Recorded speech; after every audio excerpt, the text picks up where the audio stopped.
Many of our people have problems with this concept of economics. Many nationalists are still wrestling with it. How do we fit it into our program? What is it about? Because many of us, nationalists and otherwise, are still identified with poverty. We still think somehow poverty is more virtuous than wealth. That poverty makes us somehow more holy, and we get self-righteous in our poverty. And we point a malnutrition finger and try to condemn those who have decided to take advantage of their natural and human resources. And we watch our children die over the world, in Africa and in the Caribbean and in America and in other places, feeling righteous about our poverty and our identification with it. We allow ourselves now to be on the very edge of extinction, and we are on the edge of extinction. I've mentioned to you many times, when you look at the science fiction movies, you can see and read the science fiction books that as the European thinks out what he's going to do with the future, the black man is not a part of it. Some of us, I don't think, recognize what a precarious position we are in as people, when blacks are really no longer needed in this country and may no longer be needed on the earth itself. We talked about how the neutron bomb was created essentially as a third world weapon to remove the human beings and leave their resources intact so that they could be utilized by the remaining people. That tomorrow, if Reagan and Gorbachev met and decided that they would rid the earth of its African inhabitants, there would be no African nation that could defend the interests of African people. In this day and age of Star Wars and weaponry moving out in space, we have yet to make this age in reality. And therefore, we are literally defenseless against warfare coming from space itself. We are not able to even move from one planet to another, as the European is preparing himself to do. The European is preparing to build an artificial planet, space stations, to secure his genes. And we're still just thinking about getting a child.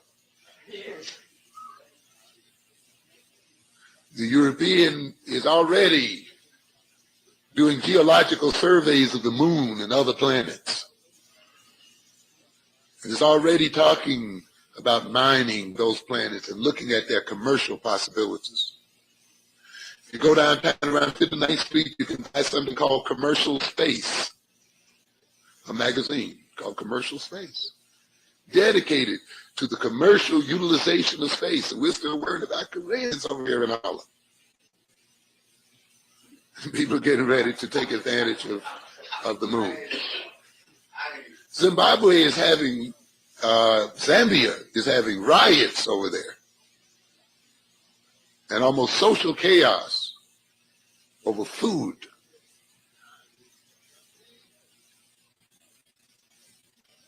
And as a result, the price of copper has sunk very low. And therefore, the economy has been vastly disturbed. And there's a threat of social disorganization as a result of the fact that you have an economy built around essentially one product. And the pricing of that product and the use of that product is in the hands of Europeans. And therefore, they manipulate the rise and fall in organizations of nation through the manipulation of price.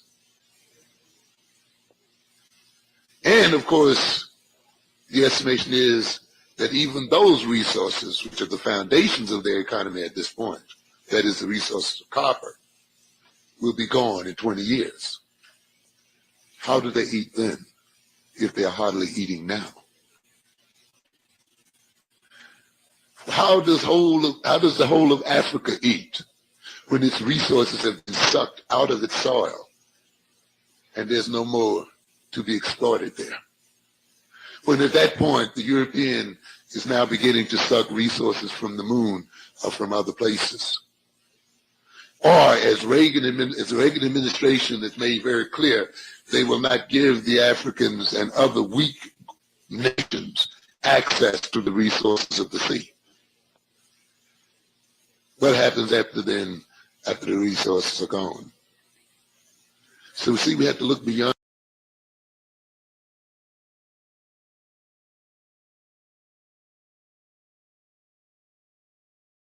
Is good, my people. We are live back again with another live broadcast on the forecast.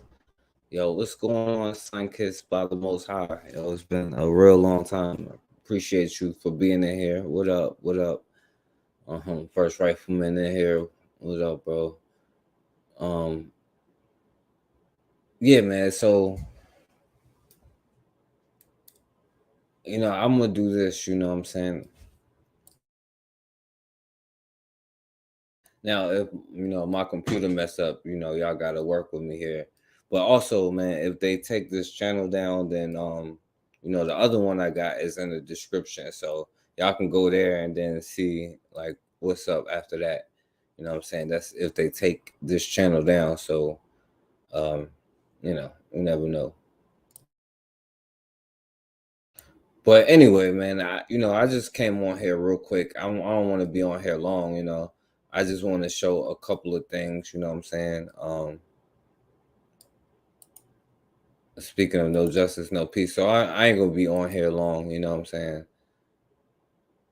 So I would just go through it real quick, and then if anybody got a comment, just let me know, and I'll put the link in the chat after I go through it. All right, because we're not getting caught up on other stuff today. All right, so I'm gonna play this one first while I give, people a minute to get in here, so I don't have to repeat the same thing over and over. Because I definitely want to hear y'all opinion about some of this stuff. So, but let me play this one first, though. Black people have to seriously interrogate why we're afraid of things that come from ourselves, why we are afraid of our own cultures, why we are afraid of our own religions, why we're afraid of our own ancestors. Case in point, musical artist Rema performed in London. He is from the Edo people. Automatically went to, this is demonic, this is Illuminati. Whenever something appears to not be Anglo-Saxon approved, that's what we go to. Some of y'all need to ask yourself this. He's celebrating aspects of his culture. He says, Ravage Uprising, my ancestors' bronzes sit in the museum of this very city. So I remade mine. Hence, Edo is redefined, the map reshaped, your minds awakened, and the mask reborn.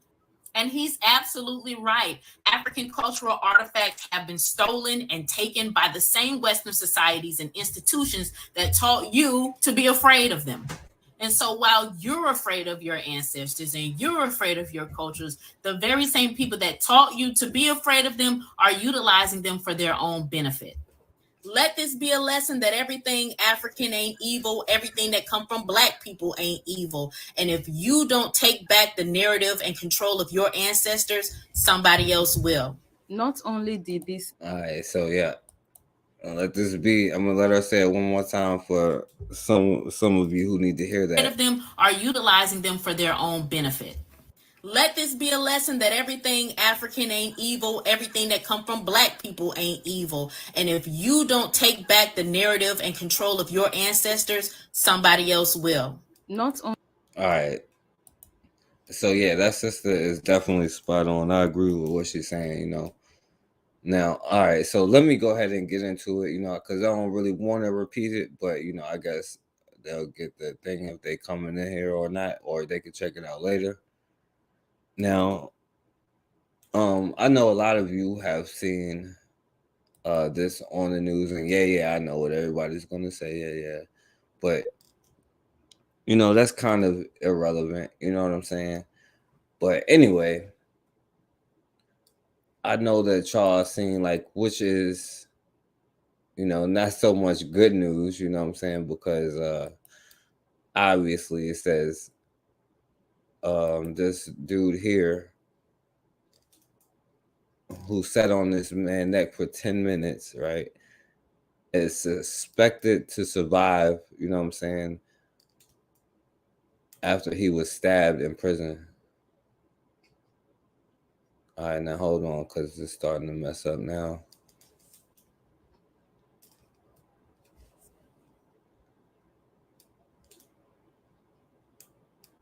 But apparently, you know what I'm saying, they was like, he got stabbed while he was in prison. Like, I don't know what they think happens in prison and whatnot, you know what I'm saying? But,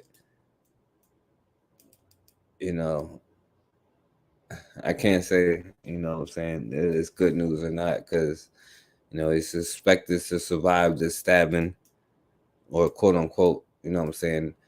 Well, what had happened was he fell into the knife, you know what I'm saying. It wasn't actually a stab, you know what I'm saying.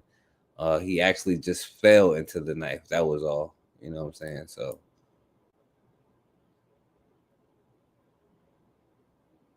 2020 was seriously injured after being stabbed at the federal prison in Arizona, where he is incarcerated.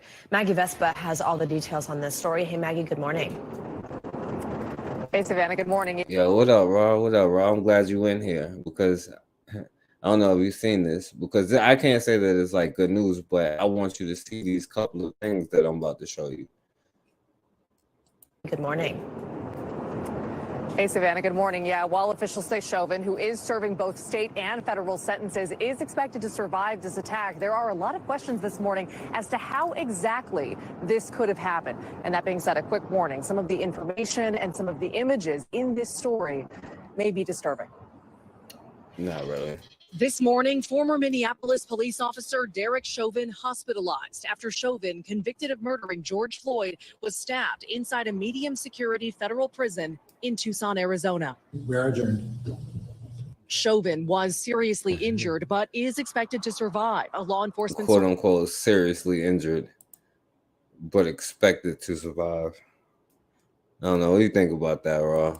But is expected to survive, a law enforcement source tells NBC News. The stabbing took place around 12:30 p.m. Friday, according to the Federal Bureau of Prisons, and required life-saving measures before Chauvin was rushed to the hospital. It's unclear what happened and who stabbed him.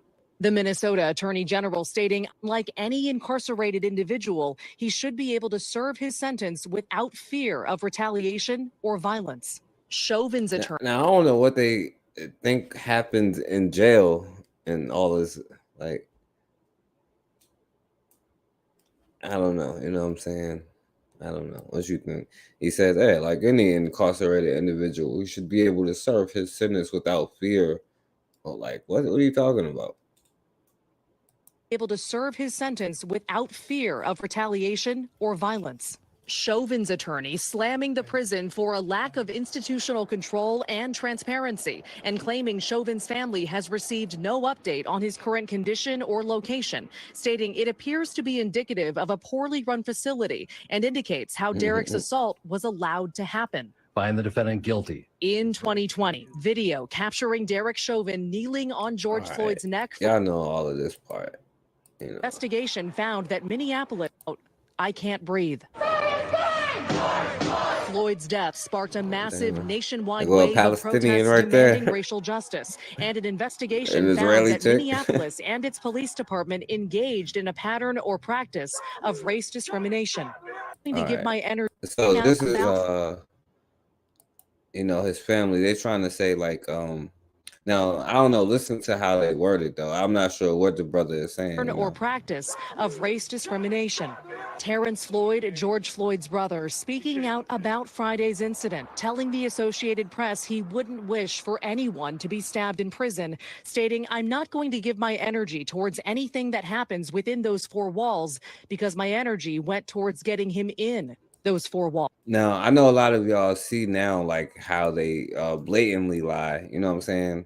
But they was like, his brother was like, oh yeah, no one should be Like, yo, stuff happens in prison every day, B. You know what I'm saying? People get stabbed up every day in prison, B. You know what I'm saying? That's what happens when you know what I'm saying? You a criminal, you know what I'm saying? You go to jail. But they trying to make it seem like his brother was like, oh yeah, this shouldn't have happened. When really he was like, look, it ain't none of my business. I spend all my energy just trying to get him locked up. You know what I'm saying? So whatever go on, it sounds like that's what he's saying, but I don't know. Yo, what up, Cassandra?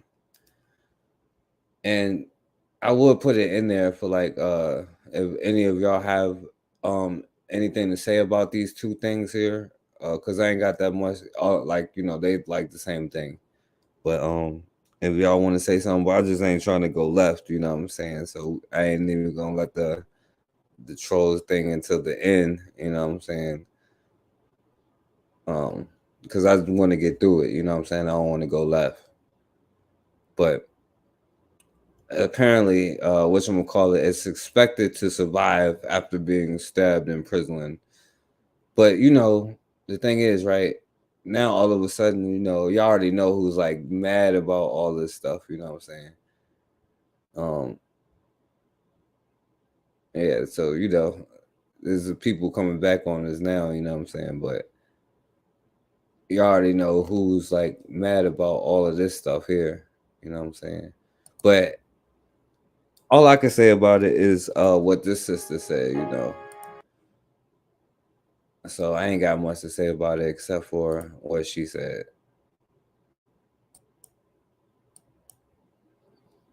Piece of cheese, and then the Supreme Court saying that they are not going to let him have an appeal. That shocked me, considering the way the Supreme Court is currently shaped. Yo, what up, my brother Anthony? So that was a shock for me. But this right here, I expected this to happen. Yeah, and they finna do it too. What up, my brother Anthony? Happened a long time ago. What say you, milady? Good for his ass. Good, and more good. I care not. Let that shank you up, just like that knee was on that man's neck. Good. I don't got nothing to say, because I'm still waiting for them to break news that somebody done got the dude who got Trayvon Martin. I'm trying to figure out why Florida ain't clapping back. The rawest state of them all. Y'all lacking. Okay. This is, report on this. This is what I like. And I could care less if he coped, because you did something absolutely crazy. You're entitled. You thought you were going to get away with it. You were so smug about it. Now you in jail and they K-potting your organs. Nah. You're not free. That's how I feel. Yeah, exactly. Consider stuff happens in jail every day, B. You know what I'm saying? But this George Floyd thing, you know what I'm saying? Because they still to this day try to make, that's why I wouldn't like debate about like nobody's death or nothing like that, because it's like disrespectful, you know what I mean? Like, I'm not going to debate you about nothing like that, but they, wear the costumes and all of this stuff. Now, all of a sudden, they like, we need to do what we have to do, you know what I'm saying? And all I can say is, what this sister said here, because I know that'll make them mad too. But, I just want you, because they tried to show his brother like, oh yeah, well, nobody deserves to be stabbed or none of this stuff, you know what I'm saying? Yeah, too many symbolic victories, yeah. And so let me hit this. Let me play If this. you're like me, you've seen some content about people celebrating the fact that Derek Chauvin got pokey-pokeyed in the penitentiary. Here's what you have to understand. Even though I can totally, understand the fact that people might be excited because of what he did and the fact that it was absolutely wrong no matter how you look at it, the fact is that we do not believe in vengeful justice in the United States of America. I don't think that people understand how damaging this sort of rhetoric can really be. All you're doing by cheering on the fact that this happened is confirming what racists think, that minorities don't support the law, that they support lawlessness, that they are criminals. And that's not true. Keep in mind that the people who are cheering this on are probably the same people who are going to lecture you about the fact that we need prison reform, that we need to focus on rehabilitation, which we do. I don't want to hear about rehabilitation and right. And so all that prison reform, you know what I'm saying, black people be talking about, guess who's getting that prison reform? Not even you. Right? Like, I could show you multiple cases, you know what I'm saying, where they be like, oh yeah, because now they're like, oh yeah, we need to have rights for criminals, and like a lot of these white kind of social organizations is talking about, oh, we need money for X, Y, and Z to get this, and now they're able to raise a whole bunch of money for whatever the hell they're doing. You know what I'm saying? But ultimately, yeah, they put it in there, they put it out there, and it's really designed to make them mad, and then for us to be like, oh yeah, and kind of defend it. You know what I'm saying? Yeah, so like, yeah, they straight protesting against this. I don't know if I got the right part.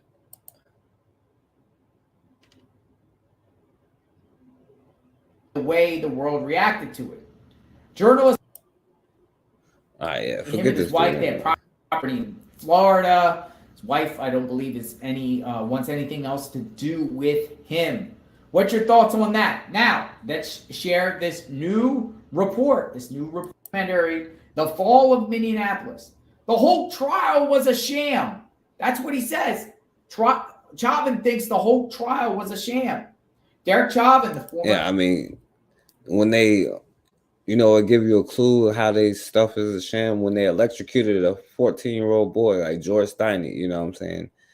And that's how we know it's just sham. You know what I'm saying? How they say you're guilty in minutes. You know what I'm saying? That's how we been knew all of this stuff is a straight sham, right? But cop serving 21 years for the death of George Floyd has described his trial as a sham in his first comments to the media. The interview with the United States. Right, because now this happened just after he like appealed or something and it got denied. So yeah, he probably did something to himself or something, you know, who knows?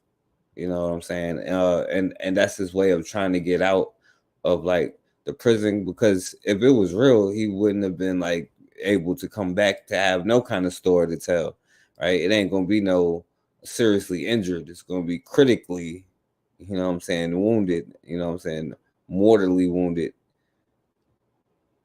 But still and all, right? Because you remember I showed you this website that they created, right? Go Give Send Go, right? Because they're like, oh yeah, well, PayPal and Cash App and all that stuff, they don't let us, or like GoFundMe, I mean, they don't let them donate and all this stuff, right?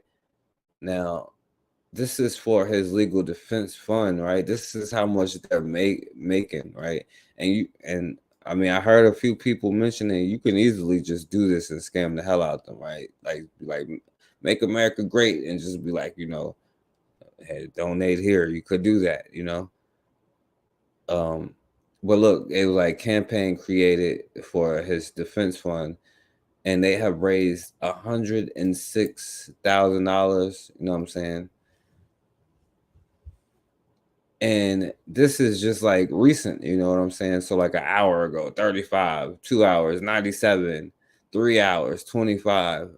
Lisa P here. God bless Derek and family. Always praying that Derek will be pardoned and exonerated soon. $100, bam, you know. Robert, $25, 25. 50, anonymous because of left-wing hate.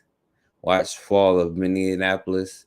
The thing that they were just talking about, you know, it's there to get them turned up too, you know what I'm saying? Because yeah, they get used by the system. They're just dumb as hell, right? You know what I'm saying? What can you expect from them?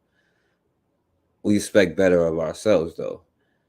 All right, $50. This is $8. This is all today, you know what I'm saying? $52, you know what I'm saying? $100, you know what I'm saying? Brianna, $50. You are not forgotten. All right, 50, $33, right? And we could go on and on. This is a day ago. Like now we get into 24 hours ago. $50, $100 one day ago.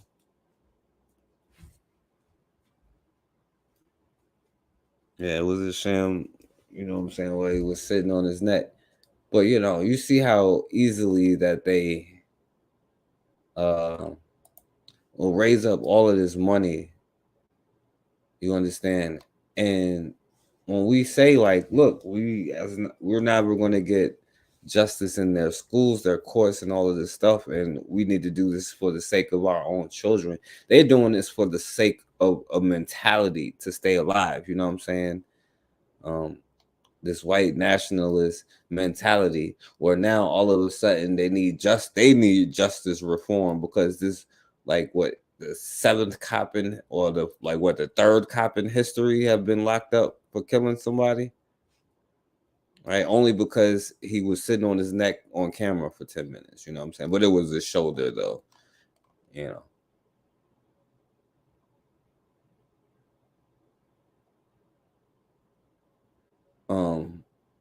But all I can say about that is what she said. Good for his ass. Good, and more good. I care not. Let that shank you up, just like that knee was on that man's neck. Good. I don't got nothing to say, because I'm still waiting for them to break news that somebody done got the dude who got Trayvon Martin. I'm trying to figure out why Florida ain't clapping back. The rawest state of them all. Y'all lacking. Still waiting on that news. She's absolutely right. I agree with you.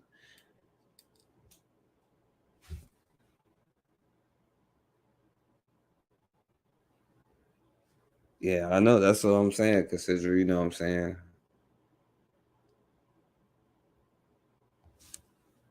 It's just, I don't know, you know. But then also, you know, let me speaking of that, maybe I shouldn't have played this one, but prosecutors don't have to breathe just fine. Unfortunately, he wasn't just fine, and by the time that past that patrol car, began beating on it, and then attacked them. Died 3 months before George Floyd, and the situation. Yeah, speaking of George Floyd, this brother got killed before George Floyd, you know what I'm saying? And nothing's still happening with this brother, you know what I'm saying? Because the Palestinians and the Israelites, you know what I'm saying, might have held hands and marched together for George Floyd, but I don't know what they did for anybody else, you know what I'm saying? Manny died 3 months before George Floyd, and the situations are very similar. What we know right now is that police have lied time and time again, and it's taken a huge effort by Manny Ellis's family to actually get the truth about what happened that night. And thanks to his sister in particular, who was able to find video footage and eyewitnesses, we now have a better idea of what happened. Officers initially claimed that Ellis walked past their patrol car, began beating on it, and then attacked them. What we now know to be true is that Ellis was walking home from a convenience store. He walked past the patrol car, and Officer Burbank opened his door, hitting Manny, knocking him down. Police officers then attacked Manny, beating him, tasing him, also putting him into a chokehold for a very long time, and then eventually hog-tying him, including putting a spit mask over his face. While hogtied with Officer Ranking's full weight on his back, Ellis was heard multiple times saying, "I can't breathe, I can't breathe." Officers not only told him to shut the F up, but they also went as far as to say, "If you're talking to me, then you can breathe just fine." Unfortunately, he wasn't just fine, and by the time that emergency personnel got there, they could not revive him. Despite this entire situation, all three officers are still on paid leave from Tacoma Police Department. Aside from getting Manny Ellis and his family the justice that they deserve, this case is the biggest single prosecution of police officers for an on-duty death since the 1930s in Washington state. This is also the first time that a state attorney general and not local prosecutor has brought a case like this to trial in Washington state history. Initiative 940 is a new law within Washington state. It's a police accountability law that makes it so that prosecutors don't have to show malicious intent when it comes to officers hurting or killing someone on duty. And so this is the first time it's ever been used. So this case is one that we have to be paying attention to, because not only is it going to set the tone for Washington state. All right. You know, because this is why I'm be like, yo, when we be like, even when we say like we want, like, okay, I'll talk about it later. All right. Now I want to show you something else. All right, real quick before, yo, what up, Twin Pyramid? And then if y'all want to have an opinion about this other case right here, because I want to show you something else. Then let me know. I'll put the link in there. If not, then I'll show the rest of it and finish. Now, I don't know if you saw this about this brother Marvin Guy. Right now, this is another case, right, where the brother, now they was trying to raid into his house, right, and he didn't know who it was, so he shot and he ended up killing a cop. And so now they're trying to burn this brother here, right, by charging him with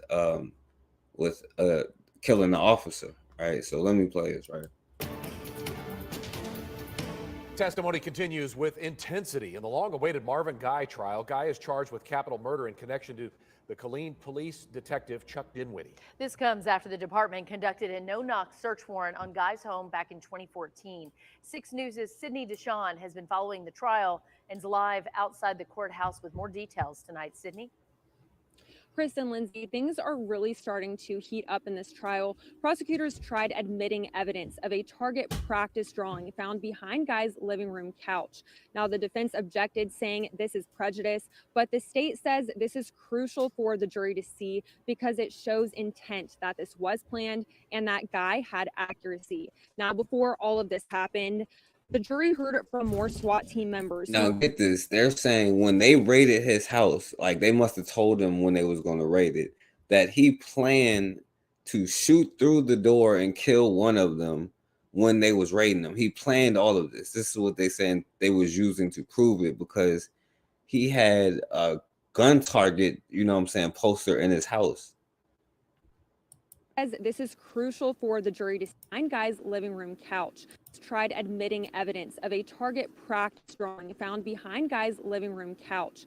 Now, the defense objected, saying this is prejudice, but the state says this is crucial for the jury to see because it shows intent, that this was planned and that Guy had accuracy. Now, before all of this happened, the jury heard it from more SWAT team members who testified to interacting with Guy. According to officers, Guy was yelling that a woman did all the shooting and it wasn't him. Officer Adam Wilt had no idea who started the gunfire, but says in the briefing operation, they were aware Guy had a girlfriend who was inside. Officer Juan Obregon testified today that in the briefing, officers were not paying attention and they were being disrespectful. Now, after the shootings on May 9th of 2014, Officer Wilt says a woman came out with her hands up. He told the jury he recalled her laughing at one point. He says he had conflicting information on who fired the shots, so he tackled her and took her to the ground. Then she was taken into custody. Shirley Whittington was the woman who was inside. So they was like, you know, pretty much she planned,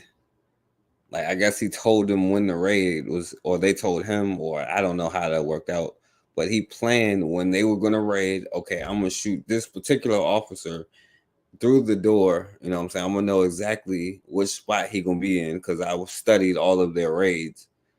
And then I shot through the door and killed him. Now this brother is like, you know, he didn't know who the hell it was, so he shot through the door, right? And I'm picking this one specifically.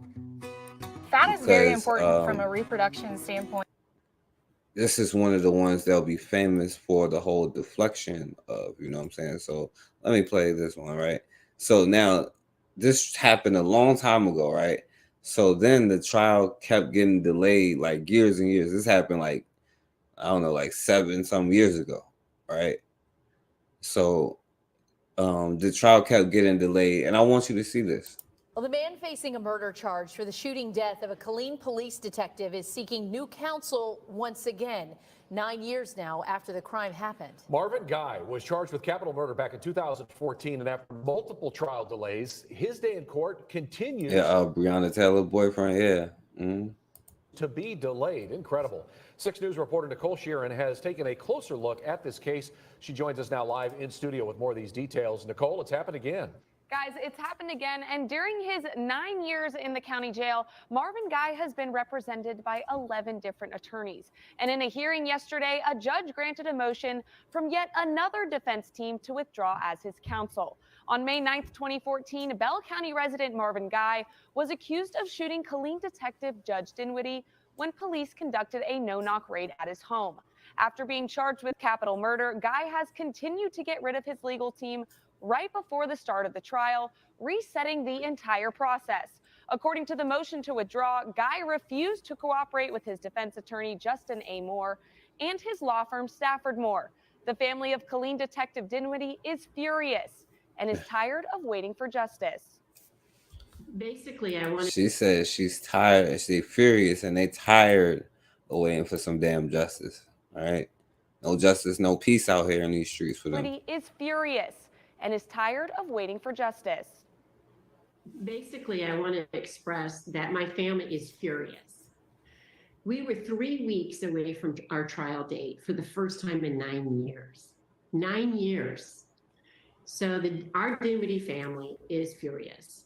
We just want to see that the Texas court system serves us justice, because we have not had justice provided to this public servant who is serving to protect our community. We did contact the Yeah, exactly, Cassandra.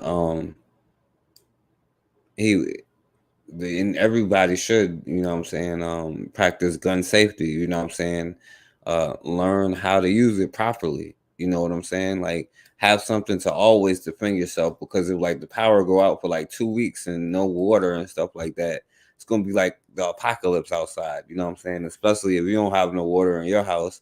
But even if you do, somebody might try to break in and get that water from you. So you might want to practice up anyway. But it definitely shows no intent.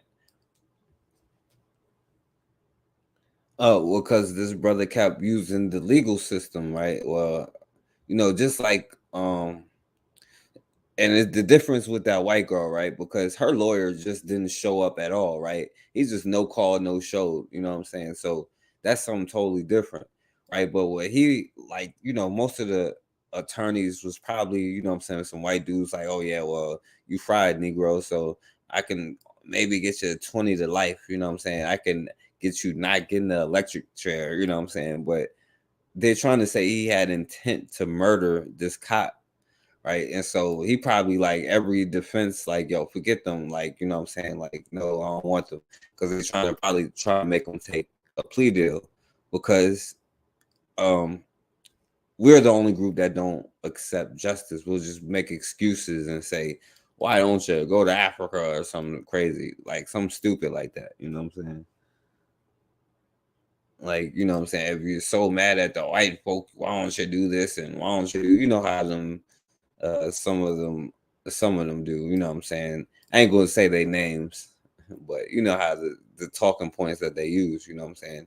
But this is what happens. They be like, yeah, we furious. We want justice. I don't forgive. Had justice I don't forgive provided you. to this public servant who is serving to. I wonder if she gonna go hug him. You know what I'm saying?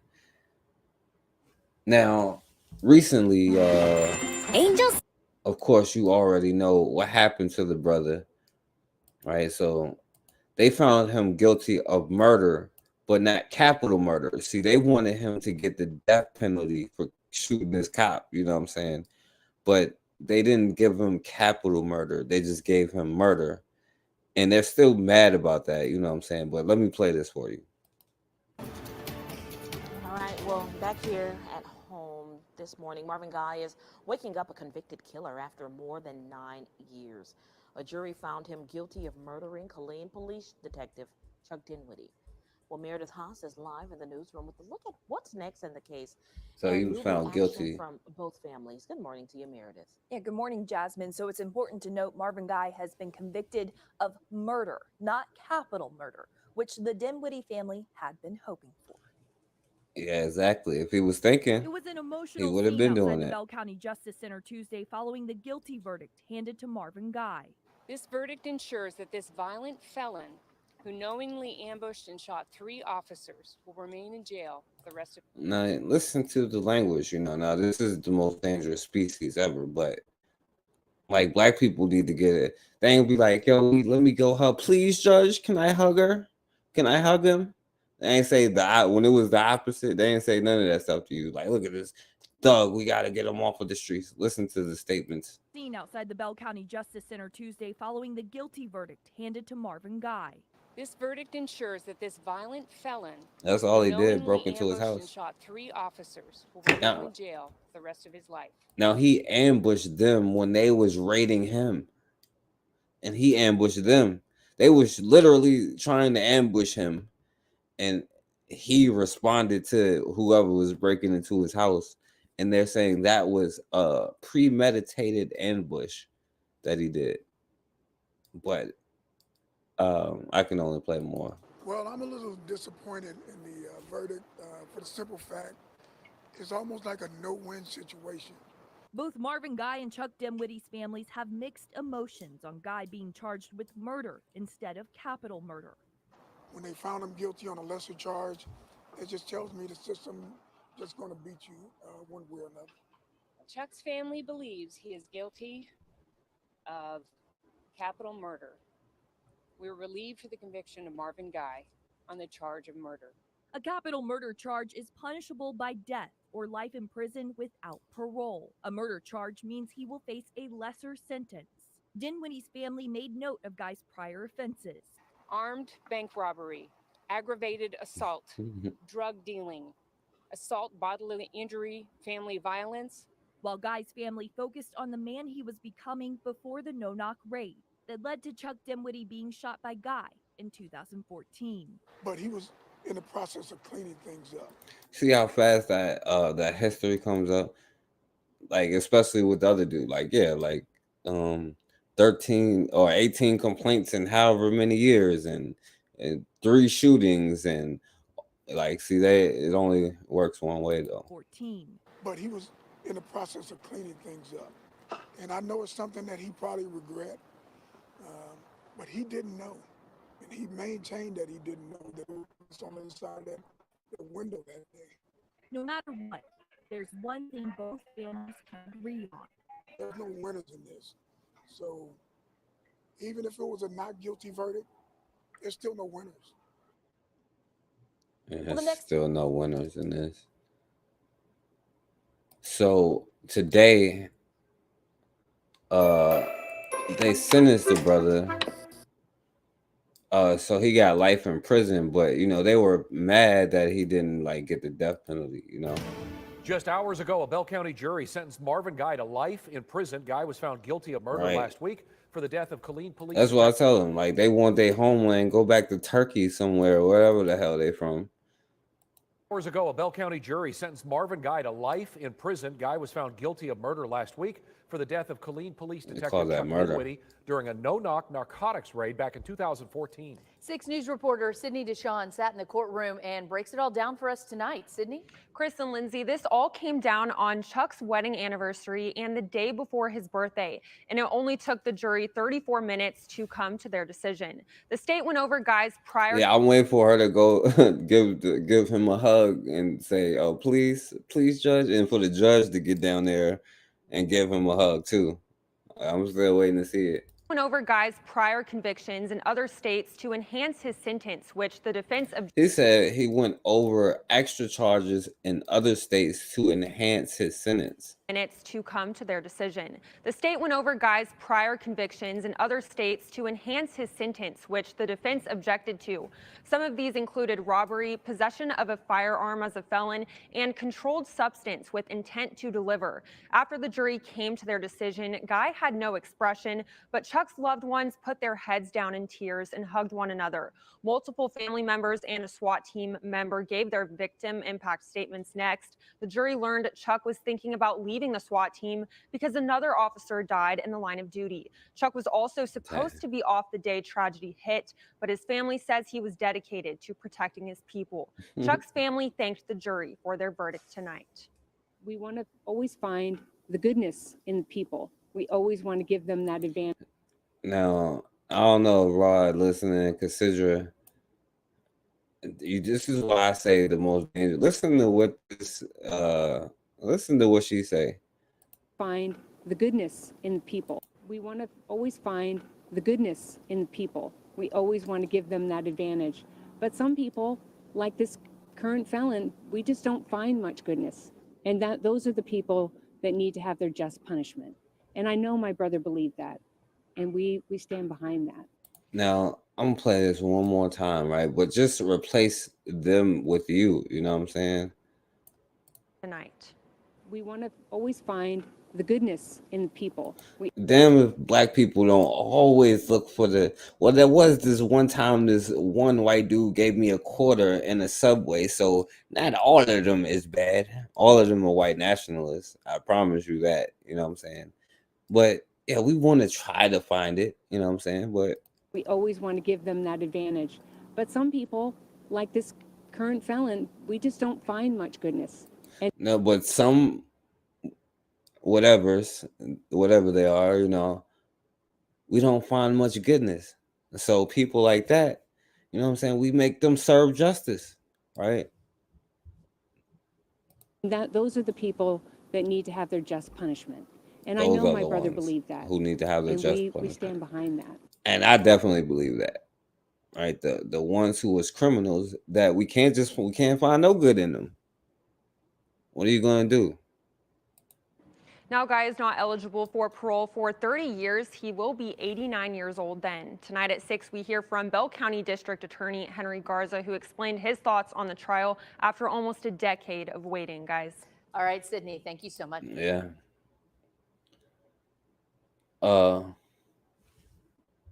yeah, yo, check this out. Now this did happen a long time ago. Where the same kind of thing, or with a young brother. West and Durrett after a call. Now they tried to charge this young brother, when he wasn't even there, with the death of an officer, but he was found not guilty. But he was not even there, and they killed the brother who was there. You know, they probably did it on purpose. Now this happened in Baltimore like a long time ago, like 9 years ago. But check it out. It's a suspect in an attempted murder case, and the Yeah, search facts, for bro. him led to a deadly raid by Baltimore County Police, during which Officer Jason Schneider was shot and killed, though the man they were looking for was not inside the house. A jury heard evidence against 17-year-old Rashid Stanford and today found him not guilty. 11 News I-Team reporter Barry Sims is in Towson with details. And Barry, I would guess this officer's death cast a long shadow over Stanford's case. Yeah, a no-knock warrant, but he knew about the no-knock warrant, so he prepared because he knew exactly when they was gonna break into his house. Yeah, what up, highly favored? Yeah, all three of those white junks, white bitches. Let's be real. Look how they was looking when we were getting lynched with smiles on their faces. And they were actually mad because it wasn't going to be a lynching. You know what I'm saying? They were like, damn, it was just murder. He's only going to do life in prison. We was looking forward to having a good picnic, you know what I'm saying, if you will. That's right, and according to Stanford's father, that is exactly what happened. He says that prosecutors were trying to make a case against his son and make him pay for a crime that he didn't commit, and also the loss of a police officer. The state's attorney looked and pointed at my son and said, "You're the reason." No, he's not the reason. He's not the reason Officer Snyder was killed. Tavon Stanford thinks the case against his son focused on finding blame. 17-year-old. Now, check this out. Now, he was 16 at the time, right? And they tried to say that he killed somebody, but the dude literally said, you know what I'm saying? Like, no, it wasn't him. Like, you know, in court, the guy who got shot said, no, he wasn't the person, right? But they broke into his house and he shot one of them, right? So they was trying to burn the hell out of him. You know what I'm saying? They was trying to find any way to burn him. And at the time, like at this time, he was 17, but when it happened, he was 16. And pointed at my son and said, "You're the reason." No, he's not the reason. He's not the reason Officer Snyder was killed. Tavon Stanford thinks the case against his son focused on finding blame. 17-year-old Rashid Stanford was on trial for the attempted murder of a man who was shot last August outside the Brick House Bar on Winters Lane in Catonsville. A Baltimore County jury deliberated about an hour and a half before returning a not guilty verdict. I'm happy that not guilty, you know what I'm saying? So any kind of slander they try to do, like, oh, he was a criminal, he was a killer. He was 16 years old, you know what I'm saying? And he was not guilty. When the dude was like, no, it was not him. You know what I'm saying? But during that raid, he defended himself. and shot one of the cops. You know what I'm saying? Because at the end of the day, whatever they're gonna do, it's better to be here on Earth than to not be here on Earth. You know what I'm saying? I'm happy that they were able to see the evidence against my client and that my client never shot someone. The victim in this case stood on the stand. Yeah, they make it up as they go because it's this whole, they use this whole history, you know what I'm saying? Just like this young brother here, they trying to use a murder he did not commit to say that he was a violent, person and charge him for murdering a cop, even though he was just defending himself. He thinking somebody breaking into his house because it is legal for you to have a firearm, you know what I'm saying? And if you go to the range, you know what I'm saying? Well, they can do whatever they want, you know what I'm saying? But it does not mean that you was planning on killing somebody knowing they're going to raid your house. You know what I'm saying? But anyway. A Baltimore County jury deliberated about an hour and a half before returning a not guilty verdict. I'm happy that they were able to see the evidence against my client and that my client never shot someone. The victim in this case stood on the stand and said out of his own mouth, out of his own free will, under oath, no, it was not Rashid Stanford who shot me. But looming over this case is what happened following a week-long search for Rashid, who was 16 at the time. Using a no-knock warrant, Baltimore County Police raided a house on Roberts Avenue. 36-year-old officer Jason Schneider was killed along with one of Rashid's relatives, Tavon Smith. Rashid was not there. Now, this is the thing. He was not there. So this brother probably ended up killing this cop. And so they most likely killed this brother and then tried to charge the 16-year-old with this cop's death, even though he wasn't even there doing this no-knock thing, saying that he committed murder. Officer Jason Schneider was killed along with one of Rashid's relatives, Tavon Smith. Rashid was not there. Yes, I apologize. I'm sorry. My heart goes out to that officer. I think there was an added police presence due to the fact that... And you don't got to say that anymore. Y'all got to... we'll get to it. An officer died. And I think they put their best people on the investigation and turned over every stone in order to try to convict my client. Prosecutors accept the jury's verdict and say this was an extremely difficult case.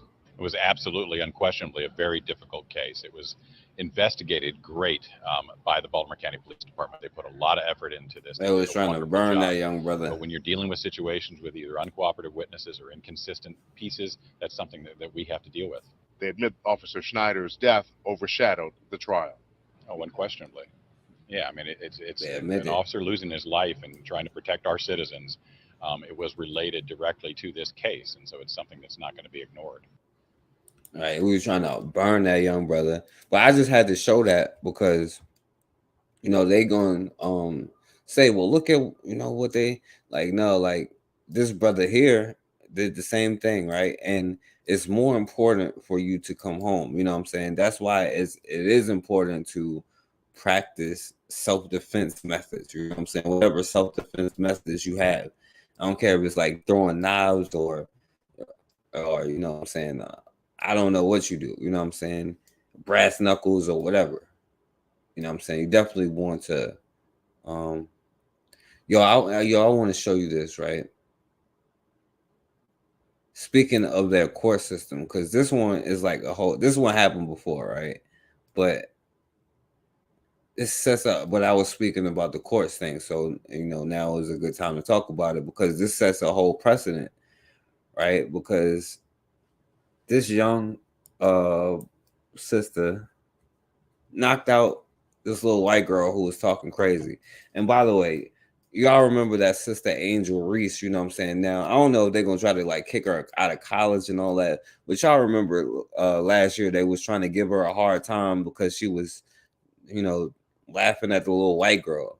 You know what I'm saying? They are on that sister's neck now and like trying to analyze and criticize everything that she do and like kind of tear that sister down. But I want you to see this, right? Because they're charging the mother of the person. So look, check it out, right? In court. And that mother is now facing charges. She went before a judge today.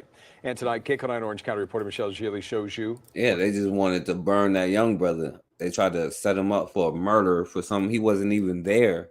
And then they killed the other brother, probably, most likely. But anyway. Happened. Viral video of a girls basketball player sucker punching another player during a tournament in Garden Grove last November has It ain't so much sucker punch. They was like fighting, and this young sister knocked this white girl out. But this is what happens though, because I mean, let's be real, you know what I'm saying? during a tournament in Garden Grove last November has landed a mother in court. Period of continuance seems reasonable. Prosecutors in Orange County say the minor's mother yelled at her daughter from the stands and instructed her to hit the girl. 44-year-old Latyra Hunt appeared before a judge Wednesday on charges of battery and contributing to the delinquency of— Now, they will try to use this, right, to say, oh, yeah, look at, black mothers and black people and all this other stuff, knowing damn well, right, if your child was in something, you'd be like, oh, yeah, don't take that, you know what I'm saying, fight back and all this other nonsense, you know what I'm saying? But the fact is, right, they're charging somebody else for a crime that they didn't commit by saying, oh, well, you encouraged it. You said it was okay. But I don't know what kind of precedent that they're opening up if they're going to start charging the mothers, right? While we're speaking about court and all this other stuff, but there's a whole new precedent. And see, when y'all be like, I already know the problem with the female host, you know what I'm saying? But some of us try to separate, like, oh yeah, the white man, like, you know what I'm saying? And white bitches is oppressed too. And like, yo, no, none of that nonsense, right? Because you can apparently charge somebody else for the crime that they didn't even commit. of a minor. Her attorney has asked for diversion to avoid a criminal conviction. I think that it's unfortunate that we're here, first of all. I think a mistake was made by a young girl, and I think the world has seen it. They've seen the video. But what transpired as a result of that video is what's really scary and truly sad and devastating for not only the single mom, but the young girl that was involved who was hit and the young girl who threw a punch. The player, Lauren Ham, received a girl. concussion. Her mom was in court and wants Latyra Hunt to go through anger management, among other things. Just based on what I've heard and known about. She was like, yo, I forgive you. Can I please give you a hug? Please, can I give you a hug? That's what she said. That's my guess. What I've heard and known about the mom, I feel like she really needs probation. She needs to be held accountable through regular checkups and supervision and be able to report to someone that she's meeting these kind of conditions. The defense and the prosecution will now be presenting papers. And she was like, yeah, she needs her child taken away, pretty much. That's what she was trying to say. And I guess I was wrong. And she didn't say, I forgive you. That attack recorded on cell phone video went viral, and that mom was able to avoid jail time. But her punishment includes a fine and an apology. KCAL 9 Orange County reporter Michelle Geely, the only reporter in court. She's live now in Westminster. The mom who screamed at her daughter from the stands to hit her and the mother of the injured player faced off today in court. People are still they keep talking showing that about one this part punch of it, on though. a youth basketball court in Garden Grove. When the mother of a club player yelled to her daughter from the stands to hit her opponent. Alice Ham's teenage daughter is the one who ended up with a concussion flat on the floor. I just can't in good conscience let this go. As a mom. Man, yo, if ever we had the understanding to even say this to anybody, just listen, replace the Dino Sovin with the human being, you know what I'm saying? Put yourself in this situation. And she ain't saying, yo, please, can I go hug her? Listen to what she say. And then maybe you would stop asking me dumb questions like, why do I say what I say? I just can't in good conscience let this go. As a mom, I just can't in good conscience sweep this under the rug. 44-year-old Tyra Hunt was charged with misdemeanor battery and contributing to the delinquency of a minor. The La Puente mother could have spent time behind bars, but instead was given court-ordered diversion. Parents should go there to cheer. All right, it's a sporting event with kids. This shouldn't occur. The judge told Tyra Hunt to complete 12 weeks of anger management classes before she's allowed to attend future sporting events. Alice Ham read this in court Wednesday on behalf of her daughter, who is now 16. We have removed the other teen's name. Ms. Hunt, I hope you Ms. know Hunt. that I heard what you said to your callous and heartless words telling to hit me are highly disturbing and reprehensible. You chose to use your daughter to promote an act of violence, and you condoned your daughter doing it. What kind of a mom does that? Both Ms. Hunt and her daughter acknowledged fault, took responsibility for this right away, apologized. I definitely condone anyone who condones self-defense. Lauren Ham has a lot of psychological damage, according to her mom, but is back on the court. Something has to change. You know, people need to wake up that this kind of behavior is not acceptable. And that's the whole reason why I'm here. So you don't have to ask me no more. It's just, this person has a lighter skin tone and you would agree with her about this. So you don't have to ask me why the hell I talk about what the hell I talk about no more, do you? Oh, yeah. Oh, yeah. So because I did say something about hate crime real quick, right? This dude is fake because when we say like, now, I understand why Black people say we need a hate crime and a bill and all this other stuff. But the thing about like Europeans is like, yo, they are Europeans. You feel me? It's only one language that, you know what I'm saying, you understand, right? Hate crime bill starts in La Casa, starts in the house, you know what I'm saying? If you know what I mean, right? Because this person who called this dude the N-word and then shot him faces 8 years for his hate crime, right? Black man faces 8 years for his hate crime.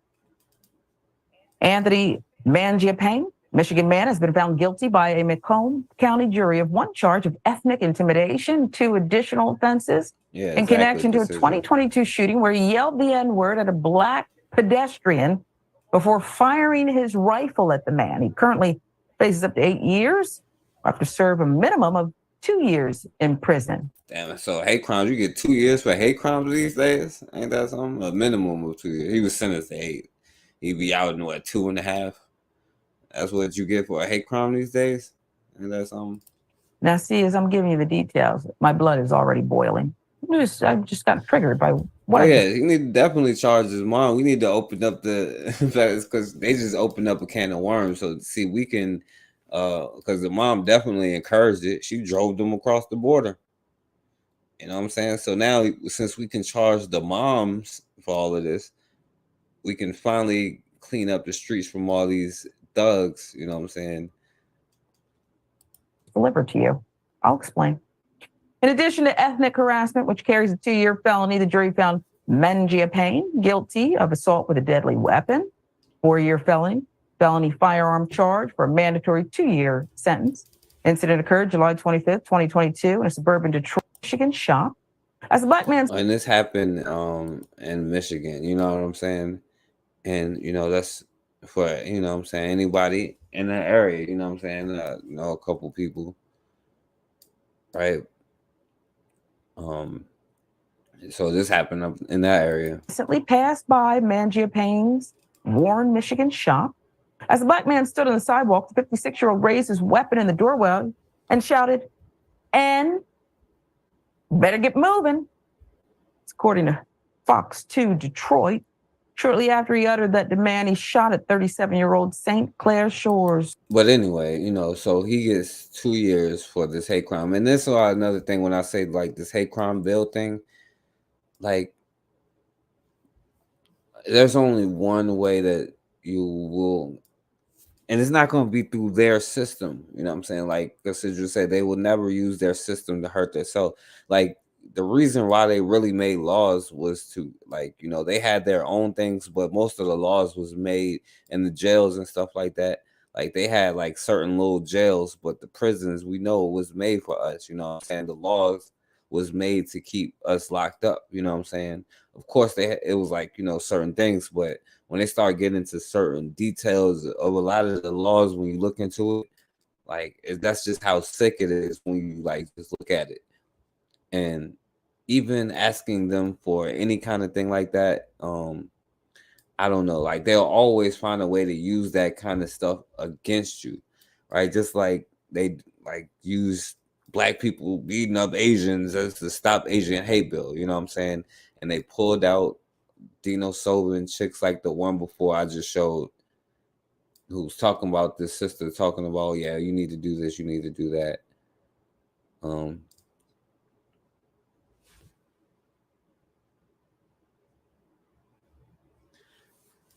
Yeah, they need a lot more than that, you know what I'm saying? I don't even think nothing can save them at this point. Oh yeah, and then I wanted to show you this because I'll just get off of here in a second. I'll just show something positive after this, y'all. Let me see. All right, so yeah, and I wanted to show this sister was disciplined for her hairstyle. I know a lot of sisters have problems with that at their jobs and like work, and then we use that kind of stuff against them, you know. So suing her department in the town of Maplewood, claiming she was wrongly disciplined because of her hairstyle. Sheehan Weeks Rivera, a veteran cop, this past summer was told she had violated the police dress code by wearing her hair in a traditional African style. Her suit claims her punishment violates a law known as the Crown Act, which protects people from discrimination. So what now? New Jersey reporter Tony Yates is live in Maplewood with more. Tony? Yeah, besides filing this lawsuit, Sade and Bill, that is the exact same question that this officer has. What now? She says, okay, you put this letter in my file. When there's an opportunity for a promotion coming up, is this going to be held against me? Is it going to disqualify me? She even says her captain accused her of coming to work with hair rollers in her hair. Now, by the way, when the first Black cops, they was like, you better not ever pull a gun or try to arrest a white person, you know what I'm saying? And even for you to be a cop today, I get trying to make a change from within and all of this stuff, but it's not like the KKK infiltrated the police. I would say the police infiltrated the KKK, but it don't sound right. Like they are one and the same, you know what I'm saying? Like they are the police, you know what I mean? Like, and to have a white man tell you your hair is rollers. This who you are. Every time I hear it, it's cringeworthy. It's unbelievable. Cheyenne Weeks Rivera, This rollers in her hair. and to have a white man tell you your hair is rollers. This who you Every time I are. hear it, it's cringeworthy. It's unbelievable. Cheyenne Weeks Rivera has been on the Maplewood Police Force for 12 years. She says her captain disciplined her for wearing her hair in these Bantu knots. Calling it rollers and conduct unbecoming for a police officer to wear. Hoyle says the captain even went after the officer's immediate supervisors for not confronting her about her hair. When you discipline somebody for not discriminating, you are sending a message to the entire department. This is the expectation, and if you fail to meet this discrimination, and these fools you're like going be to suffer taking advantage of As a all of woman, that stuff. You know what I'm we saying? bring a different essence. Weeks Rivera They was don't give among a damn several about none of Maplewood that. police officers honored as she rose, her hair in a similar natural style. She says she's worn Bantu knots before, many times, never an issue, never kept her from protecting and serving. You automatically feel less than. You feel less than. I don't like to talk about it a lot because it's a lot. Sorry. The Crown That's Act so against what are hair you doing? discrimination was adopted in 2019. And I don't know if y'all saw that thing where the white dude was like told the young brother to cut his dreadlocks, but like the truth is, you know, this like I just showed you before, like with that white dude, that cop that killed the brother, you know what I'm saying? Like how much money they was raising for them, you know what I'm saying? Like this is for like the people who are like hungry, the children, the younger people who are hungry, You know what I'm saying? We should be able to at least do that. You know what I'm saying? I don't care who puts it together, but we just have so much trust issues that we won't trust each other for putting it together. You know what I'm saying? And just like that dude can take advantage and make that young brother cut his hair talking about, I'm going to get you a job. I'm going to get you this. I'm going to do this. And this, all this other nonsense. And then even when they talk about, oh, well, black women are straightening their hair, you know what I'm saying? Well, yeah, our hair is like literally illegal. You know what I'm saying? If they want, we all got to get a job, you know what I'm saying? And our stuff is illegal. Then we put stuff in our hair that we find out is poisonous, right? And is designed to like poison us slowly, right? And this is like real life. Like, I don't know. There's a whole thing with this, you know. In New Jersey after a final straw in 2018 when a high school wrestler was forced by a referee to cut off his locks in order to participate in his match. 5 years ago. You can only give you a hate year. This is what we're doing in 2023. The township released a statement saying in part in response. Can't believe it, y'all. It is 2023. We got a Crown Act in effect.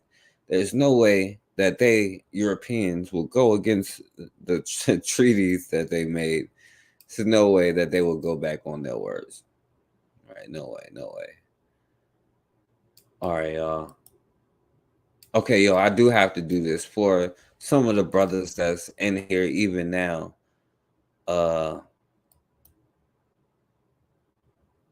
And I do have to say, this is how we be looking like pretty weak, you know what I'm saying? Now, listen to this brother before I say something positive. So, all these videos we've been seeing on Facebook is happening to me and my son. What should we name her? Poolside Patty. That's going to be her name. Poolside. Now, when I even be telling y'all, like, just ignore it. The thing that crushes their soul is like, and I'm not saying like ignore it is let it go, but ignore it is they're so insignificant that it doesn't even, they don't even really exist. You know what I'm saying? Like you hear something buzzing, oh, it's just a fly. You know, I don't, it's not even a fly. Like that, if you want to piss them off, that'll destroy their like existence because they need you to recognize them. And even more, they need you to get triggered by the stuff that they say. That's why like the dude comes on here and try to say deliberate things to get you triggered. You know what I'm saying? Because he's just doing what they do. He's just copying. But a copy is only a copy. You know what I'm saying? But this is the real thing. They need that energy from you. They need it. And this is why I need us to understand, like, stop even getting drawn in. Mind your, like, you know what I'm saying? Whatever. Until they put hands on you, then you have the right to defend yourself. As long as they don't like spit on you, put hands on you, anything worthy of defending yourself, then they exist and it's time to defend yourself.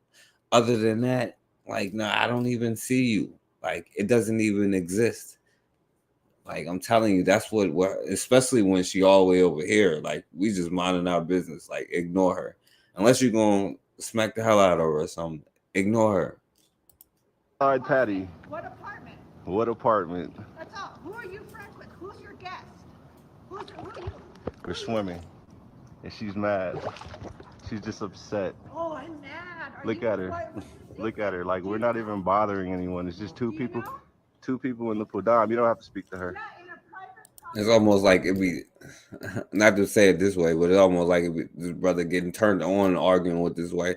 That must have been what happened when we seen them in the cave. We was like, they started arguing. A black man. I understand what Tanzan said. She said it was a black woman probably first, but because she got like, you know how what they do to black women, like. But I think it was a black man first, and then they was arguing, and the black man got turned on, and I don't know. We've been messing up ever since. Dom, you don't have to speak to her. Right here, you know what? Let's appease your anger. I'm gonna appease your anger, okay? This fool talking about I'm gonna appease you. I'm gonna appease your anger. You don't have to speak to her. Like, he's telling his son the right thing. And this is what y'all gotta understand. Your children his son was right there watching him the whole time. No, I don't care what y'all do. I ain't trying to change y'all minds. You know what I'm saying? But when y'all, especially black men, say a lot of let's be real, weak ass stuff. You know what I'm saying? Like, it looks really, really bad on us. You know what I'm saying? And it's younger black people sitting there watching you do this stuff. You know what I'm saying? And like this young brother, he's telling him the right thing, but you most of the time gonna learn from what you actually do. He's telling her, just ignore it. Don't give these people energy. But then he's gonna say, I'm appeasing you. That's the most important part. Like, yo, look at his young son is there watching everything that he does. She's just upset. Oh, I'm mad. Look at her. Look at her. Like, we're not even bothering anyone. It's just two people in the pool. Dom, you don't have to speak to her. Right. Here, you know what? Let's appease your anger. I'm gonna appease your anger. I have to speak to her. I'm gonna appease your anger. Like, hold this. Videotape. That's how we got conquered 3 times. That statement. Like, I know it seems complicated, but it's really not. You don't have to talk to her. I'm going to appease your anger. And then you get conquered. Like, you know what I'm saying? This is how we got conquered 3 times in the last 1,000 years. And it might be like 5 after the like Joe Biden told you about the Hispanics is doomed, not just because of the African Americans, because of the Hispanics, and then the Chinese after that. So that's gonna be 5 times if we don't get it together. Okay. Hold this. Videotape me opening this gate. Videotape this, son. I don't know who you are, so I'm not gonna share my friend. And I get it. I'm not trying to disrespect this brother here. I'm just trying to make us understand. He might as well put on blackface and some tap shoes right now. You know what I'm saying? There's no different. And I understand why he's doing that. You know what I'm saying? Like, so it's not to make fun of him. But to the reality of the situation is you might as well put on like blackface and like some tap dancing shoes. You know what I'm saying? He told his son the right thing. Like, ignore it. Don't let this bother you.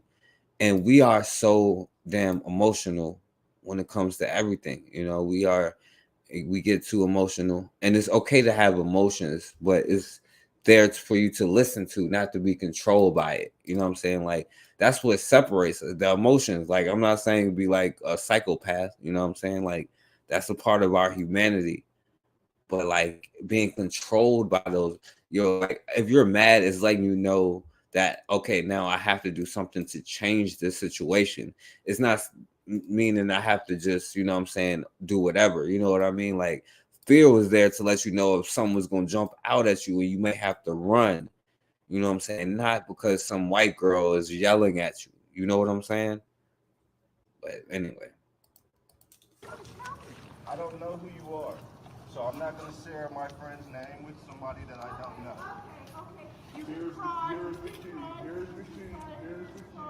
Let me prove this to this white girl real quick. Okay, who is it? Where are you from? What apartment? That's all I'm asking. Hold on, I'm proving it real quick, white girl. Hold on. Let me prove it, white girl. I don't know.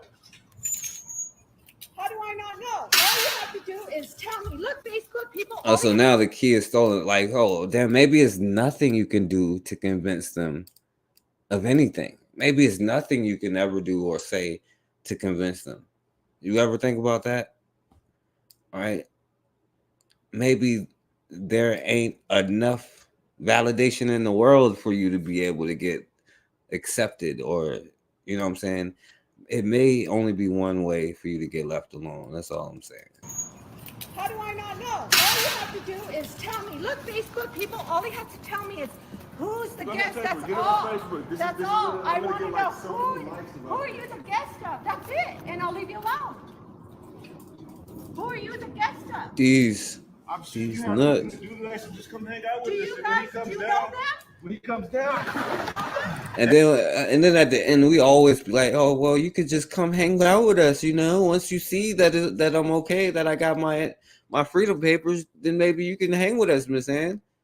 Like, there's no disrespect to him because he was not saying it, but this is how it sound. See, a lot of y'all think I be twisting y'all word, but this is literally what you saying. You know what I'm saying? Like, I'm just saying it in the most simplistic way. I ain't gonna be I ain't trying to add a bunch of words to it. Like, yo, Miss Ann, why don't you come have a cup of tea with us after you find out that I'm okay? Why don't you be my friend?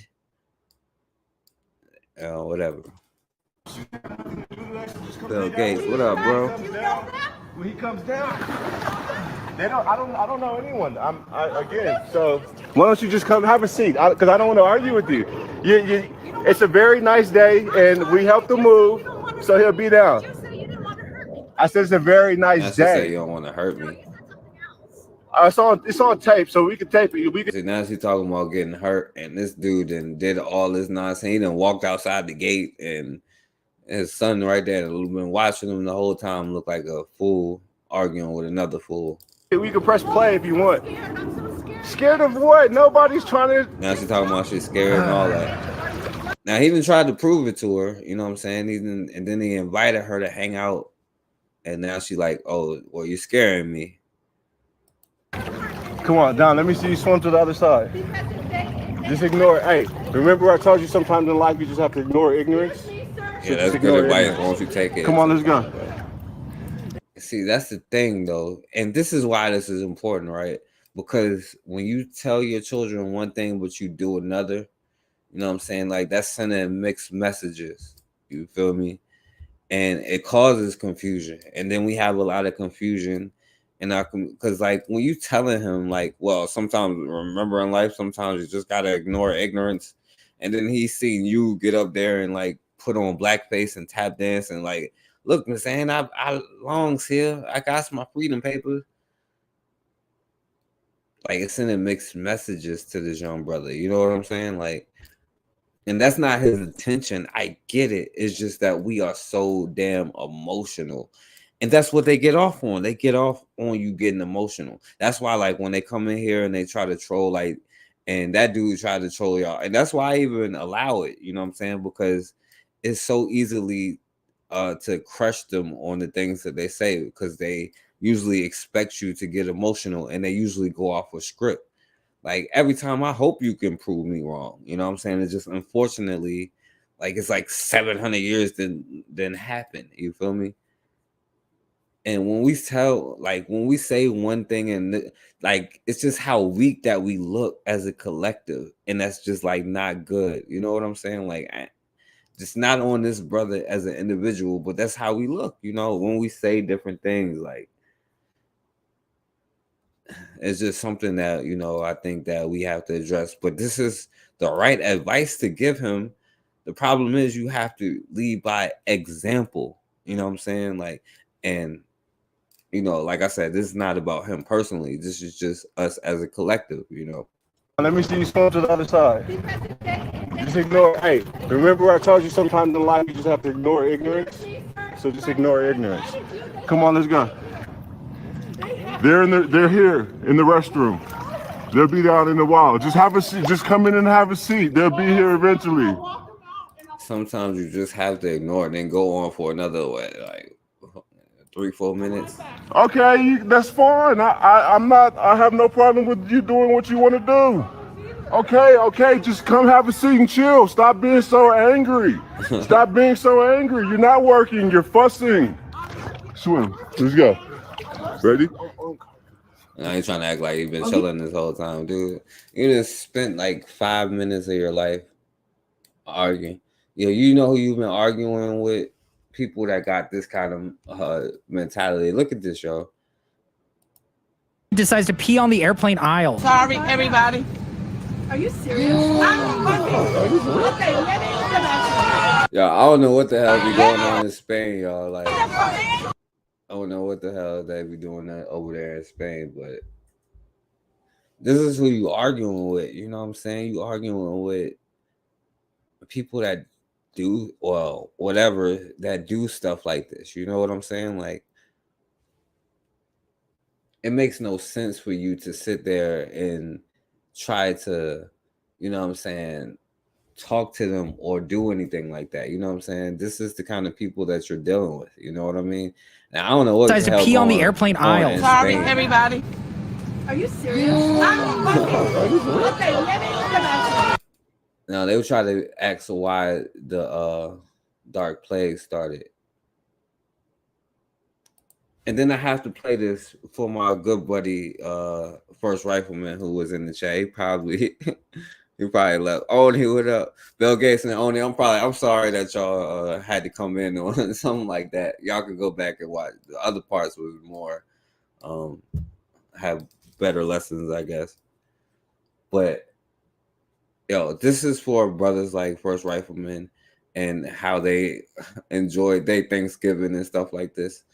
And when they went to their people's house, and you know, the multiracial brothers, like the other brother that was on Bakari's show, when they go to their white family house for Thanksgiving, this is what they look.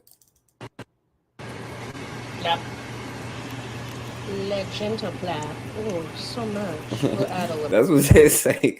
That's what they say. How they favorite. I don't know what the hell be going on in goddamn Spain though. So maybe they different. I don't know. Yep. Legend of black. Oh, so much. We'll add This is macaroni and cheese, by the way.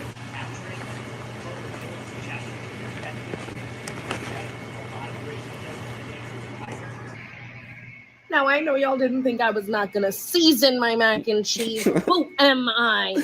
Yo, they goofy as hell. Some salt.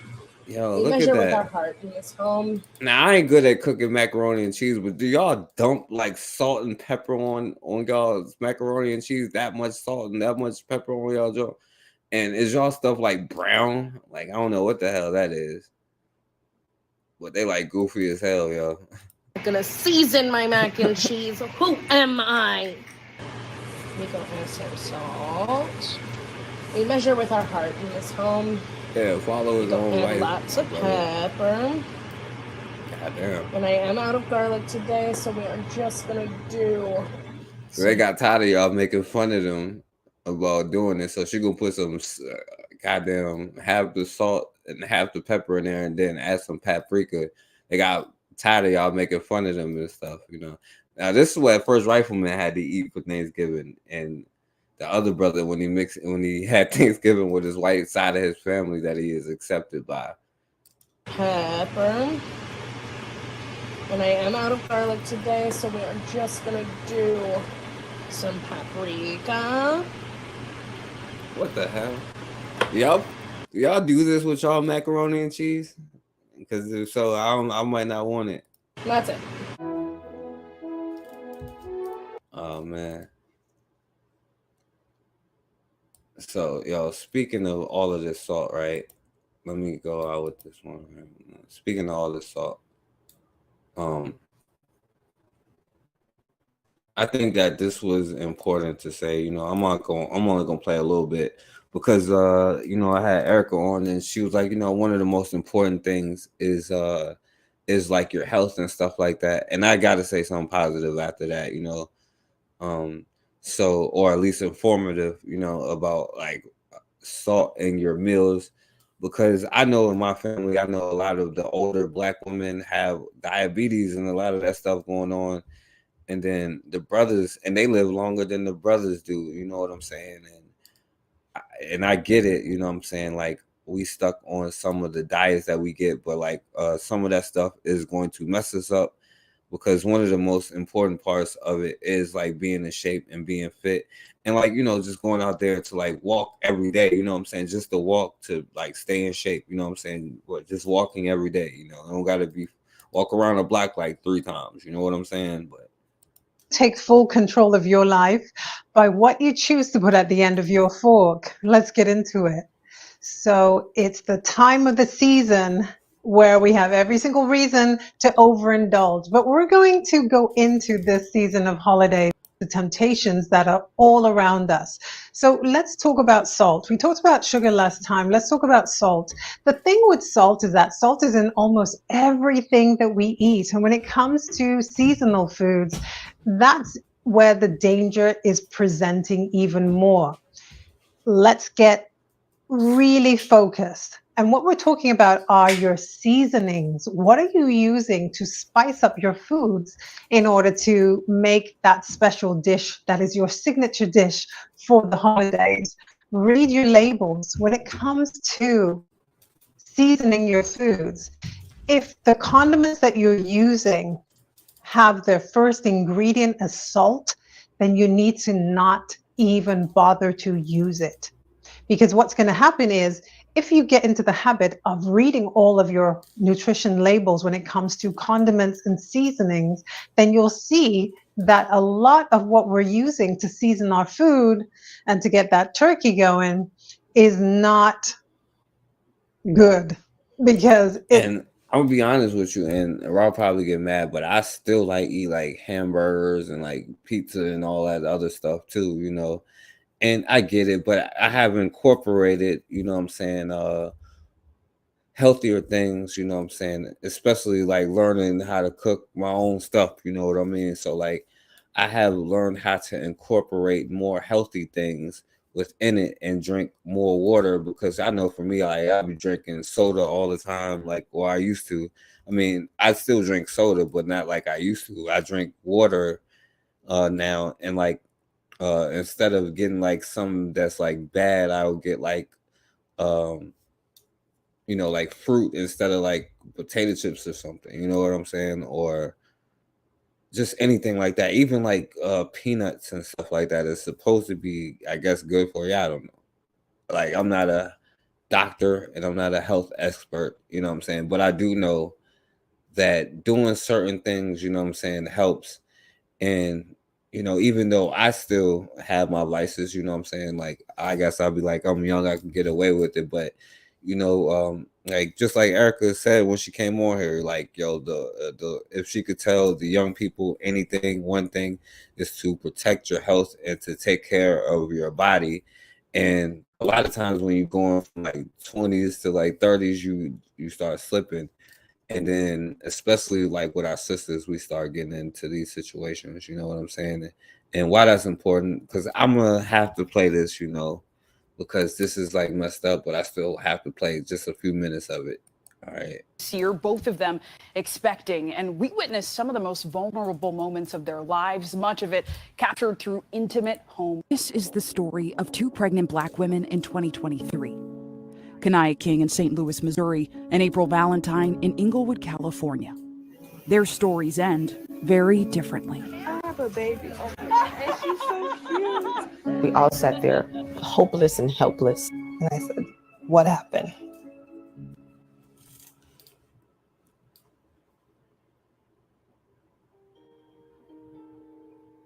How did you and April meet? I seen her, and it's like she lit up the room. She just came over there and told me, she was like, "You're gonna be my protector." And She said that to you the first time you met. yeah, the first time. At 31 years old, April is pregnant with her first child. Nija is her partner and the father. He and one of April's older sisters, Keisha, will be in the room when she gives birth. When she told me she wanted me to be in the room, you'd have to kind of know mine and April's relationship. Birthing plan is to have a natural birth. She doesn't have any risk factors. She understands the statistics.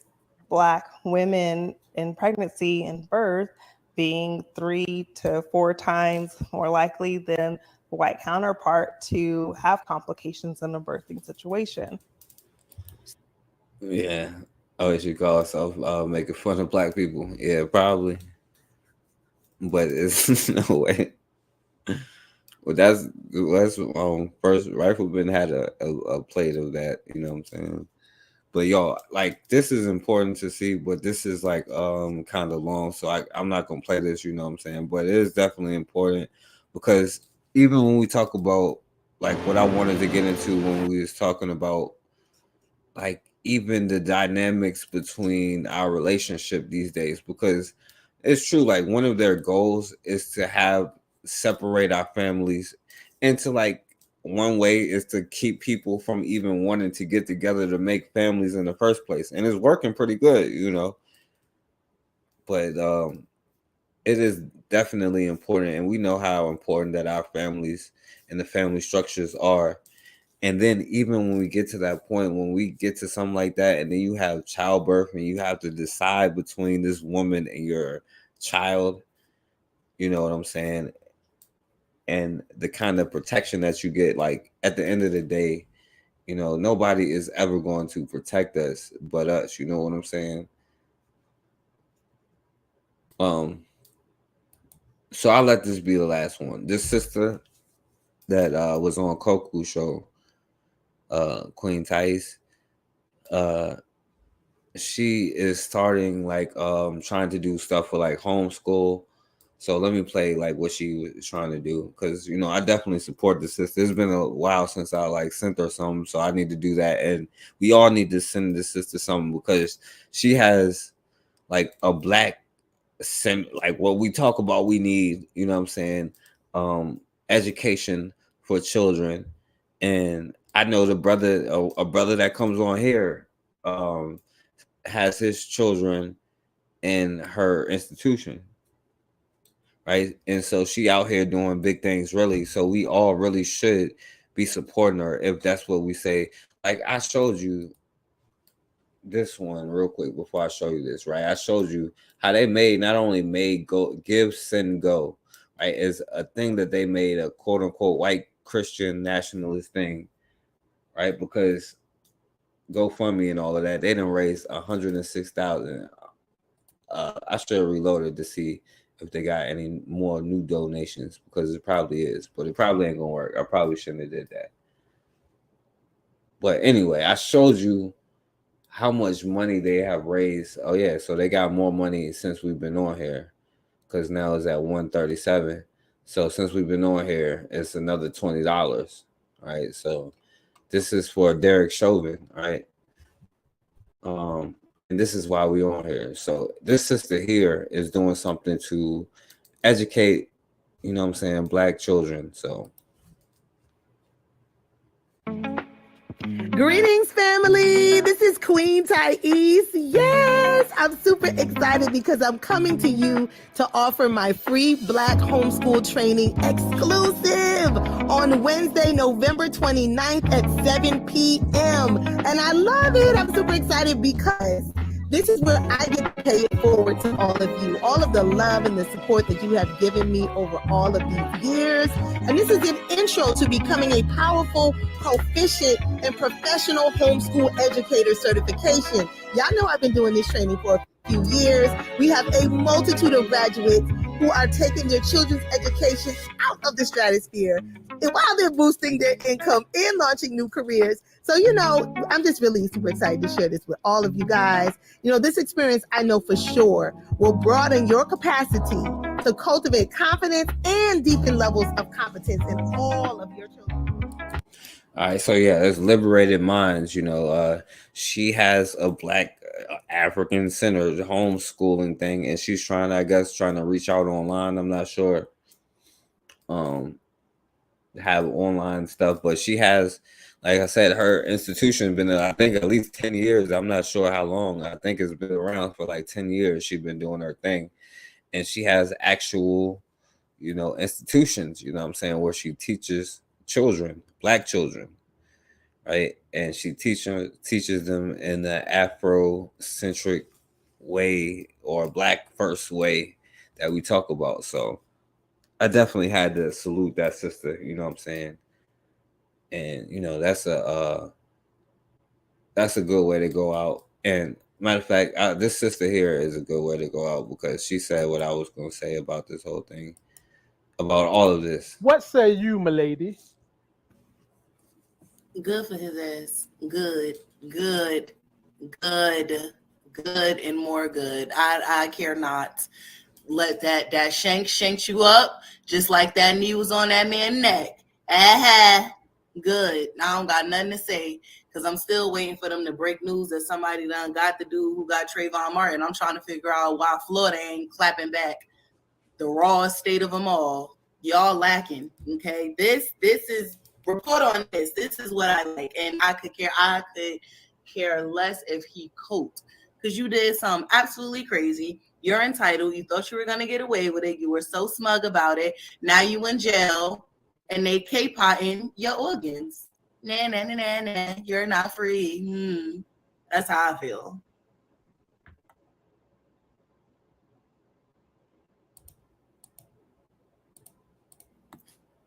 A sister does not hold back when she goes Dracarys on that ass. She don't hold back nothing. She just dropped the fire. So people. Right, yeah. Excellent point, sister. But yeah, man. So I appreciate y'all for coming in here. Let me see. Shouts out to my brother Anthony in the building. Shouts out to my brother. Shouts out to Sun Kissed by the Most High. You know, it's been a long time since she been on here. Like, appreciate you. Much respect. Highly Favorite. Definitely shouts out to Highly Favorite. My brother Oni. What up, my brother Oni? Appreciate you for coming through. Bill Gates, Rome in the Bush. That's another sister that you need to support. Rome in the Bush. She has an organization trying to like not just talk about it, but be about it. So that's another sister I say you definitely support and go over there. Her stuff is in there, and she is definitely using it to try to like reach out to different actual like people who have jobs, and hopefully it could be Black people who have companies who hire other Black people, you know what I'm saying, and connect them to, so shouts out to Considra and to help the young people with the mentoring programs, so y'all support Considra, y'all support Rome in the Bush. Definitely shouts out to Raw. Raw already knows the answer, you know what I'm saying, and she knows about the female host. A lot of us don't. Shouts out to Twin Pyramid. Appreciate you for coming through. Shouts out to First Rifleman was in here. And shouts out to Matron. Shouts out to Erica. Y'all definitely give a shout out to Erica Howard. Well, everybody, you know what I'm saying? Y'all give a shout out to everybody. I appreciate y'all for listening. And even though y'all gonna be all peace with no justice, I'm gonna let this brother have the last word.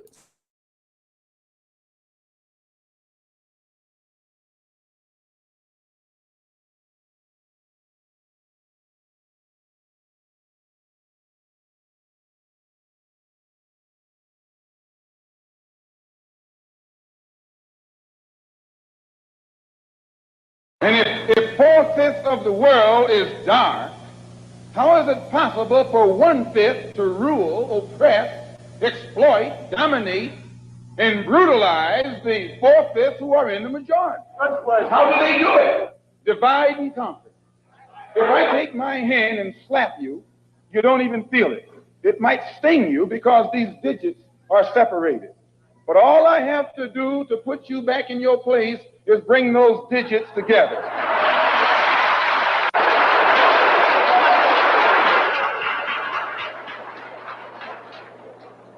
This is what the white man has done to you and me. He has divided us and used us one against the other. But today, thanks to Allah, you can say thanks to God or thanks to Jesus or thanks to Jehovah, whatever you want. I think that you and I should continue to shock him by staying and working together in unity. Despite religious, political, economic, or educational or social differences, let us remember that we are not brutalized because we're Baptists. We're not brutalized because we're Methodists. We're not brutalized because we're Muslims. We're not brutalized because we're Catholics. We're brutalized because we are Black people in America. Here, your mother is being raped, and you're not supposed to be emotional. Your women, please, your women can't walk the street without some cracker putting his hands on her, and you're not supposed to be emotional.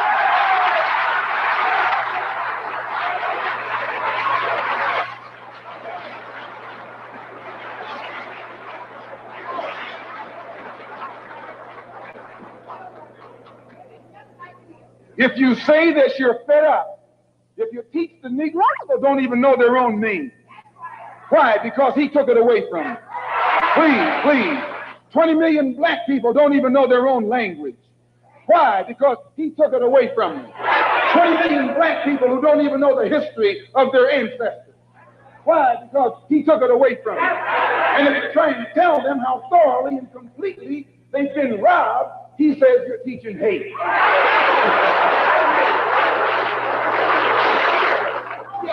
That's something to think about.